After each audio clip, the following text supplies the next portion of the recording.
Today we are discussing about the receptors of the drugs. They are most important targets for the many drugs. Here we have four types of receptors: G protein coupled receptor, enzyme linked nuclear receptor, ion channel receptor. Here G protein coupled receptor is the most important, and most of the drugs target the GPCRs only. It is also called heptahelical or 7-membrane spinning receptor or metabotropic receptor because it spins around the cell membrane 7 times. This GPCR receptor has of 3 subunits: alpha, beta, gamma. Alpha is the most important subunit. Here GPCR receptors have a subtypes called G alpha S, G alpha Q, G alpha I, G alpha 12 by 13.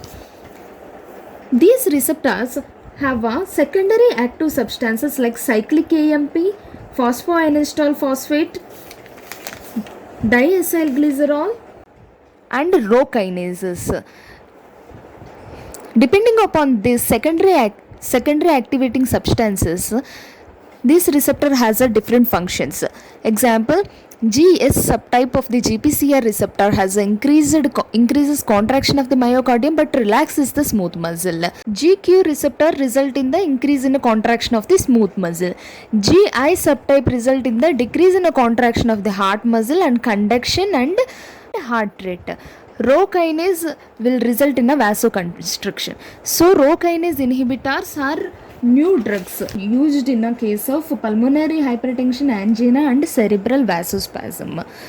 Next, ligand-gated ion channel receptors opens the ion channel which conducts the specific ion and leads to depolarization and hyperpolarization of the ion channels.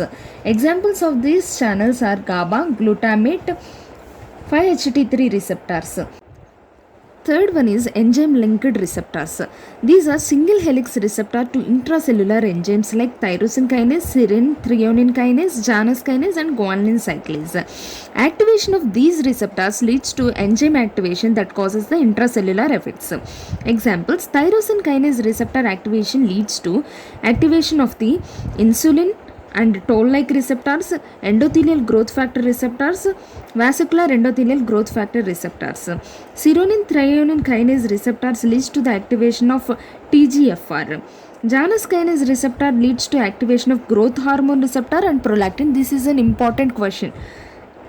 Guanine cyclase receptor leads to the activation of atrial natriuretic peptide and brain natriuretic peptide, leads to vasodilatation. The remaining one is nuclear receptors. These are located both in the cytoplasm and nucleus, but termed nucleus because on activation of the cytoplasmic receptors translocate to nucleus and regulate the gene expression. The effect produced is delayed as changes in the gene followed by the transcription factors takes time.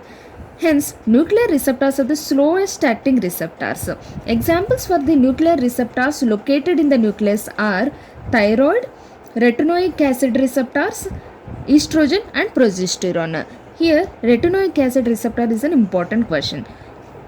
Example for the nuclear receptors which was located in a cytoplasm are mineralocorticoid receptor, glucocorticoid receptor, vitamin D, and androgens. If possible, take a screenshot of it and keep it for your review. Thank you.